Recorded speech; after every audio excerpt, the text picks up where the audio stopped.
So a couple of people have asked me about how the hell to get into a hip thrust when you're by yourself. And this is a question I get asked a lot with clients. So I want to show you today how to get in and out of the hip thrust and kind of different tips and techniques I give my clients for when they're working out by themselves at the gym. The gym can be super scary, it's an awkward exercise, and so knowing what you're doing kind of makes you feel just a smidge better. Now, the hip thrust setup, what I want everyone to remember, and you can Google this too, but when you're setting up for a hip thrust, make sure that the bench is kind of on the bottom of your sports bra. And this is about the only time I will ever tell clients not to extend their thoracic. I actually want you kind of looking at yourself in the mirror, so you are going to be in a bit of thoracic flexion, and you're moving through the glutes, so moving through the bum muscle and coming down versus arching your low back or flaring your ribs. Your elbows are not doing anything. They're not holding you up. You can rest them on the bar, on your legs. I don't care where you put them, but they're not holding you up. You're driving through your heels. You're locking out of the top, pausing and coming down. What I don't want to see is a big back arch, pelvic tilt, back arch, pelvic tilt, because that motion through your lumbar spine is going to hurt. Okay, you are moving through the hip flexor. You are using your bum muscles to lift.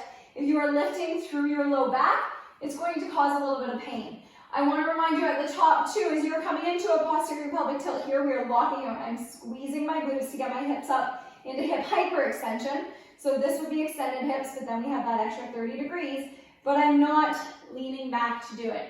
So we are not doing one of these. Okay, you actually stay very, very forward facing in a hip thrust and finish with that lockout.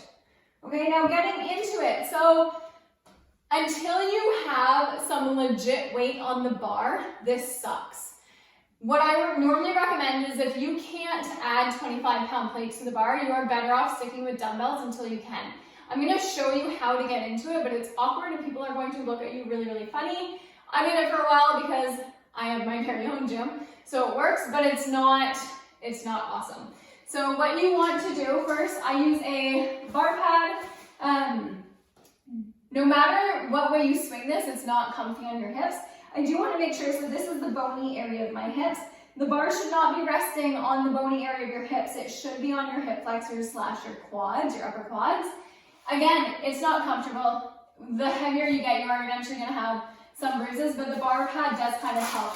So when you're using the bar pad though, when you place it on your hips, make sure that the Velcro side is up, otherwise it will kind of push down through it and doesn't feel good. So if you have light weight on the bar, 210s, it doesn't raise the bar high enough unless you have bumper plates to slide it over your thighs. So you kind of have to get into it really, really awkwardly, in which case you pick it up, you walk back, you squat it down, get your arms hooked, and bring your feet out from under you. So really, really awkward, but thankfully the bar is fairly light still, and then you can go into your hip thrust. To get out of it, again, a foot goes in, a foot goes in, and then I normally grab and lift, okay? So it can be done. Just because something can be done doesn't mean it should.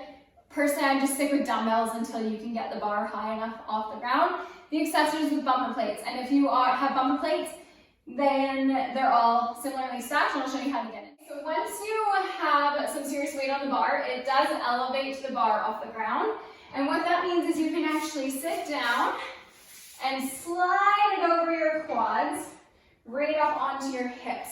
So if you have bigger quads, obviously this is a little bit tricky. You're gonna have to kind of grind it up. I wish I had a better thing to say, but I don't. So hopefully you can get it over. Make sure, okay, so a couple of points I'm getting up here, make sure the bar is even. It really sucks if you are over here and you lift up and the one side drops, okay? So make sure your bar is centered and that the Velcro on the hip pad is facing up. Now, to get into it, a couple of things. I have a really high bench, so this is a witch to get into. A lot of the benches at the gym are like 3 inches lower than this one. So the higher your bench, the more this sucks, but it can still be done. So you're gonna scoot your back and your bum all the way back to the bench.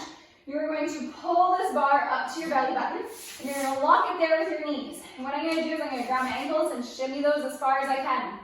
This is not a comfortable position at all. You are squished, so don't hang out here very long. You're gonna hook an elbow on either side. sure your heels are on the floor because in one quick motion, you're gonna push through your elbows, push through your heels, lift the bar off the ground. So I've got 245 or 45 on each side. I'm gonna push through my heels and I'm gonna hook my shoulders. The second that the bottom of my scapulas are hooked, I can get my feet out into position. Okay, so let's talk about where this is resting. I'm not sure if you can see because of it, but when I dip down, it is in my hip flexor, so right in the crease between my quads and my belly. When I thrust up, I'm actually pushing it away so that it's not rolling up onto my hip bone because that hurts. So I'm holding it for a little bit from rolling. I come down and I squeeze and lock out. Okay, so notice I'm still staring at myself. No flared ribs. To get out of it, again, hook your elbows, drop it down, roll it out. Okay, so self-foolproof system, it's not the best system, but for the majority of people who don't have a hip thrust machine, it's the only system you got. Unfortunately, it does leave you a little bit squished, and it does take some strength to get the bar up on the bench. I can't stress that one enough. I've had a lot of people tell me that they use easy bars, and that's made it a little bit comfier for them. I don't have an easy bar, and I've never played with that, so I can't tell you. I stick, obviously, just with a traditional size bar. So again, you are rolling that in, hugging your knees in, hooking your elbows, up and out. Okay, you want to make it a very, very smooth motion because the longer that takes, the more terrible it is.